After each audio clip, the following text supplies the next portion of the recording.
आज की स्टोरी हम लोग अधिकतर सभी कोई जानते हैं, फिर भी यह स्टोरी कभी पुरानी नहीं होगी। यह एकलव्य की स्टोरी है। आज से करीब 500 साल पहले हस्तिनापुर नामक एक राज्य था। वहां पर जो पांडव और कौरव थे वो लोग गुरु द्रोण से शिक्षा पाते थे। और उसी राज्य के पास में एक जंगल था जिसमें एक जंगली राजा था जिसका लड़का था एकलव्य। एकलव्य को बचपन से ही धनुर्विद्या का बहुत शौक था, तो उसने अपने पिता से कहा, पिताजी मुझे भी सीखना है। मैंने सुना है हस्तिनापुर में बहुत अच्छे गुरु हैं, तो मैं उनसे सीखना चाहता हूँ। और मैंने सुना है कि उस गुरु के पास जो सीखता है वो संसार का श्रेष्ठ धनुर्धर बनेगा। तो एकलव्य के पिता ने उसको बहुत समझाया कि देखो, हम लोग जंगली आदमी लोग हैं, हम लोगों को तो कोई राज्य तो जीतना नहीं है, तो वहां क्या फायदा होगा इतनी दूर जाके सीखने का।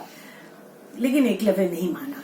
तो उसका हठ देखकर उसके पिता ने कहा, अच्छा ठीक है, तुम जाओ और गुरुजी से शिक्षा प्राप्त करो। एकलव्य जब हस्तिनापुर पहुंचा तो उसने देखा कि गुरु द्रोण जो है सबको सिखा रहे हैं। अर्जुन को कह रहे हैं कि देखो, उस चिड़िया की आंख के ऊपर में ध्यान लगाओ और उस ऐसे धनुर्बाण को यूज करो कि वो सीधा चिड़िया की आंख में लगे।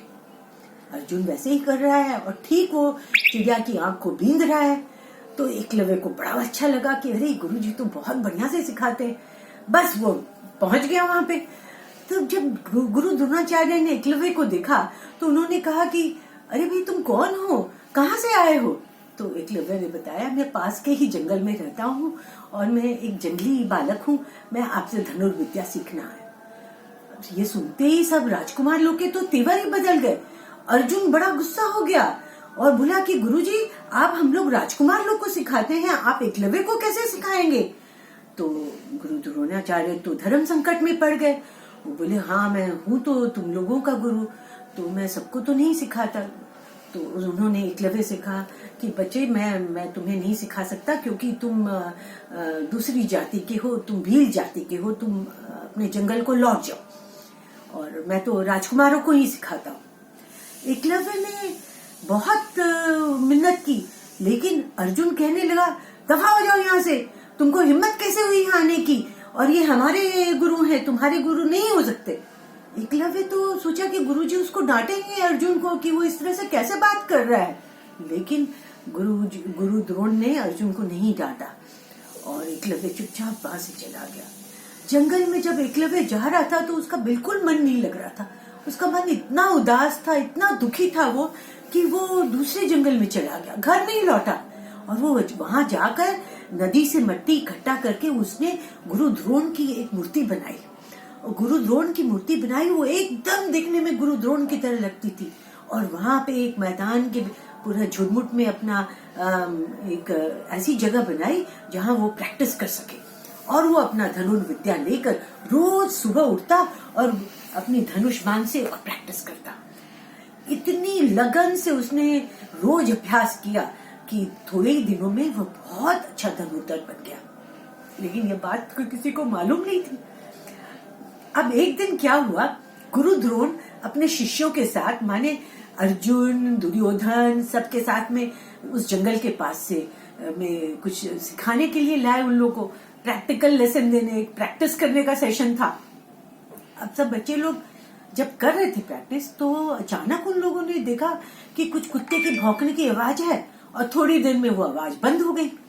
और वो कुत्ता जब उनके पास आया तो उन्होंने देखा कि कुत्ते के पूरे मुंह में इस तरह से एकदम वो बाण घुसे हुए हैं, और लेकिन एक भी खून नहीं टपक रहा है। सब बाण एकदम उसके मुंह को एकदम ब्लॉक कर रखे, जैसे अपने हमारे मुंह में कोई भर दिया हो। अब उन लोगों को बड़ा आश्चर्य हुआ कि ये तो कोई बहुत ही एक्सपर्ट आदमी कर सकता है। बस वो लोग सब जंगल में खोजने लगे कि कहाँ से कोई बाण मारा होगा। थोड़ी देर में उन लोगों को एकलव्य का घर दिख गया और उन लोगों ने देखा कि एकलव्य गुरु द्रोण की एक प्रतिमा है, उसके सामने में अभ्यास कर रहा है। बस गुरु द्रोण वहां गए और बोले कि तुम किसके शिष्य हो, तुम्हारा नाम क्या है? तो उसने बहुत विनम्रता से कहा, मैं एकलव्य हूँ और मेरे गुरु द्रोणाचार्य है। तो गुरु द्रोणाचार्य ने कहा कि गुरु द्रोणाचार्य तो मैं हूँ, ये मूर्ति किसकी है? तो एकलव्य ने कहा ये आपकी ही मूर्ति है और मैंने ही इसे बनाया है। अब ये तो और भी आश्चर्य की बात थी, सब राजकुमार लोग देख रहे थे। तो एकलव्य ने कहा गुरुजी आपने मुझे शिक्षा नहीं दी तो क्या हुआ, मैं आपके नाम पर और आपके सामने मैं रोज अभ्यास करता हूँ, इसीलिए आज मैं धनुर्धर बन गया हूँ। तो द्रोणाचार्य को बहुत अच्छा लगा और उन्होंने एकलव्य को एकदम गला लगा लिया। अब यह देख करके तो राजकुमार लोग और गुस्सा हो गए। अर्जुन कहने लगा द्रोणाचार्य जी को, गुरुजी आपने तो कहा था कि आप सिर्फ मुझे शिक्षा देंगे, मुझे ये सबसे एक्सपर्ट धनुर्धर बनाएंगे, पूरे संसार का बेस्ट धनुर्धर बनूंगा मैं, लेकिन आपने तो इसको अपना शिष्य मान लिया। तो द्रोणाचार्य धर्म संकट में पड़ गए। तो उन्होंने एकलव्य से कहा कि एकलव्य तुमने ये ठीक नहीं किया, तुमने मुझे गुरु माना है लेकिन तुमने छिप करके अभ्यास किया है। तो अगर तुम मुझे गुरु मानते हो तो मैं तुमसे जो मांगूंगा तुम्हें देना पड़ेगा, गुरु दक्षिणा देनी पड़ेगी। जैसे हम लोग फीस देते हैं ना स्कूल में, वैसे गुरुजी ने अपनी फीस मांगी। तो एकलव्य ने कहा कि हाँ बोलिए, आपने मुझे शिष्य तो माना, आपने मुझे अपना स्टूडेंट तो माना, तो मेरे को इसी की खुशी है। आप बताइए, जल्दी बताइए गुरुजी, मैं आपको क्या दे सकता हूँ। द्रोणाचार्य ने मालूम है क्या मांगा? उन्होंने कहा एकलव्य तुम अपना ये अंगूठा काट के दे दो। अब धनुष बाण चलाने के लिए इस अंगूठे का बहुत महत्व है, बिना इसके तुम कैसे बाण को खींचोगे? एकलव्य लेकिन बिल्कुल नहीं हिचकिचाया, उसने कहा गुरुजी अगर आप कह रहे तो मैं इसको आपको दे ही दूंगा। और उसने तुरंत अपना हाथ से खंजर लिया और अपना अंगूठा ऐसे काटा और गुरु द्रोणाचार्य को दे दिया। अब एकलव्य का हाथ ऐसे हो गया, ऐसे, अब वो तो धनुष बाण को कैसे कर चलाएगा। लेकिन एकलव्य हारा नहीं, वो अपनी 2 उंगली से धनुष बाण प्रैक्टिस करता रहा। 2 उंगली का धनुष बाण चलाने वाला वो अकेला व्यक्ति था पूरे संसार में। और जितना भी अर्जुन ने कोशिश की कि गुरु द्रोणाचार्य एकलव्य को अपना शिष्य नहीं माने, लेकिन आज पूरा संसार जानता है कि एकलव्य के जैसा कोई शिष्य नहीं, और एकलव्य की गुरु भक्ति इतनी बढ़िया थी, ऐसी गुरु भक्ति किसी ने नहीं की। गुरु ने जो मांगा उसे दे दिया।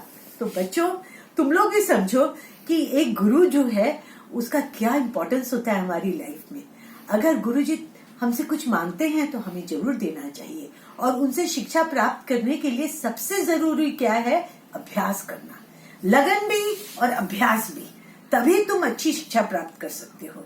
एकलव्य को के सामने गुरु नहीं था, लेकिन फिर भी उसने अभ्यास किया। तो अब तुम लोग ये स्टोरी यही हम एंड करते हैं इसी शिक्षा के साथ में कि खूब अभ्यास करो, खूब आगे बढ़ो, तब तुम एकदम अच्छे विद्यार्थी सिद्ध होगे। ठीक है।